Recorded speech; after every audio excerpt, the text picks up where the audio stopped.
کائنات کے اندر جو سب سے بڑی نماز پڑھی ہے، نبیوں کی تو بات ہی الگ ہے، نبیوں کا تو ذکر ہی الگ ہے، نبیوں کا تو تذکرہ ہی الگ ہے، کائنات کے اندر سب سے زیادہ اہمیت والی نماز جو رب تعالیٰ کے محبوب علیہ السلام کے نواسے نے کائنات کے اندر جو حسین سجدہ حضرت امام علی مقام امام حسین نے کرب و بلا کے میدان کے اندر کیا ہے، آج تک ویسا سجدہ کسی نے کائنات کے اندر نہیں کیا ہے۔ اور حدیث پاک ہے، رسول اللہ صلی اللہ علیہ وآلہ وسلم ارشاد فرماتے ہیں کہ رسول اللہ صلی اللہ علیہ وآلہ وسلم ارشاد فرماتے ہیں اہل بیت اطہار کے حضرت ابو ذر غفاری رضی اللہ تعالیٰ عنہ روایت کرتے ہیں، حضرت ابو ذر غفاری رضی اللہ تعالیٰ عنہ کعبۃ اللہ کے اندر پہنچتے ہیں، اللہ کے گھر کے قریب پہنچتے ہیں، کعبہ کے غلاف کو پکڑ کر کہتے ہیں کہ آئے مکہ میں رہنے والو، اے ایمان والو، اے مسلمانوں، ابو ذر کا پیغام سنو، ابو ذر کا اعلان سنو، میں ابو ذر ہوں، کوئی مجھے جانتا ہے تو جانتا ہے، جو نہیں جانتا وہ یہ سن لے کہ میں ابو ذر ہوں، میں ابو ذر ہوں، میں اعلان کرتا ہوں کہ رسول اللہ صلی اللہ علیہ وآلہ وسلم نے ارشاد فرمایا، کیا ارشاد فرمایا؟ اللہ کے نبی علیہ السلام نے ارشاد فرمایا کہ جو میری اہل بیت ہے یہ کشتی نوح کی مثل ہے، جو میری اہل بیت ہے یہ کشتی نوح کی مثل ہے۔ کشتی نوح کا کس طرح کا وہ فلسفہ تھا؟ کشتی نوح کا رب تعالیٰ کی طرف سے حکم ملا تھا، اللہ کے نبی نے اعلان کیا تھا، اللہ کے نبی نے اعلان کیا تھا کہ تم اس کشتی میں سوار ہو جاؤ،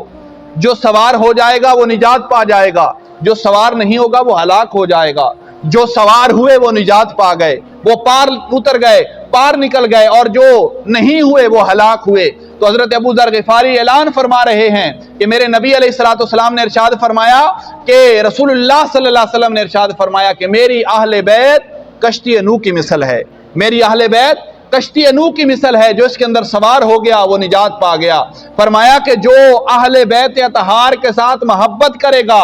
اہل بیت اطہار کی مودت اپنے سینوں کے اندر رکھے گا، ان کی عظمت اور شان کو پہچانتے ہوئے جانتے ہوئے ان کا ذکر کرے گا، ان کا تذکرہ کرے گا، ان کا ذکر سن کر ان کے دلوں کے باغ باغ ہو جائیں گے، تو سمجھ لینا وہی بندے کامیاب ہو جائیں گے، وہی بندے نجات پا جائیں گے۔ اور رسول اللہ صلی اللہ علیہ وآلہ وسلم کے صحابہ کرام کا طرز عمل دیکھیں، طرز زندگی دیکھیں۔ حضرت عمر فاروق رضی اللہ تعالیٰ عنہ کے لخت جگر حضرت عبداللہ بن عمر رضی اللہ تعالیٰ عنہ، آپ کے پاس ایک کوفے کا رہنے والا شخص پہنچتا ہے۔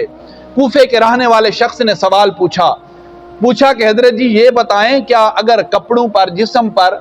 مکھی کا خون لگ جائے یا مچھر کا خون لگ جائے تو کیا اس سے نماز ہو جائے گی؟ آپ جلال میں آئے، آپ غصے میں آئے، آپ نے فرمایا کہ تم آج مچھر اور مکھی کے خون کو لے کر بیٹھے ہو کہ نماز ہو جائے گی کہ نہیں ہو جائے گی۔ تم وہ وقت یاد کرو کہ جب تم نے حضرت امام علی مقام امام حسین کے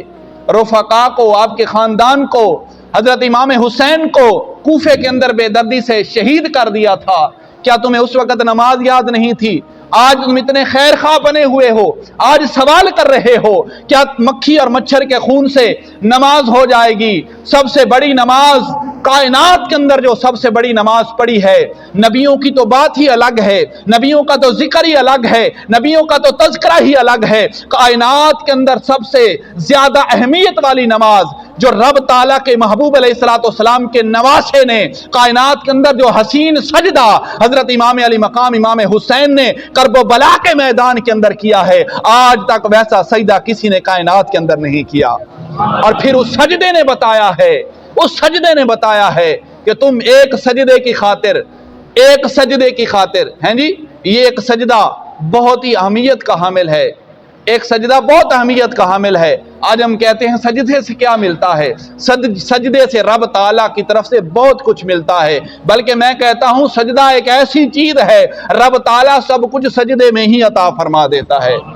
جی سب کچھ رب تعالیٰ سجدے میں ہی عطا فرما دیتا ہے۔ تو رسول اللہ صلی اللہ علیہ وسلم کے غلاموں حضرت ابو بکر صدیق رضی اللہ تعالیٰ عنہ، مسلم شریف کی حدیث مبارکہ 3708 حدیث مبارکہ، حضرت ابو بکر صدیق رضی اللہ تعالیٰ عنہ آپ حضرت امام حسن مجتبی رضی اللہ تعالیٰ عنہ کو اپنے کندھوں پر بٹھا کے مدینے کی گلیوں میں جا رہے ہیں۔ کون جا رہے ہیں؟ حضرت ابو بکر صدیق رضی اللہ تعالیٰ عنہ۔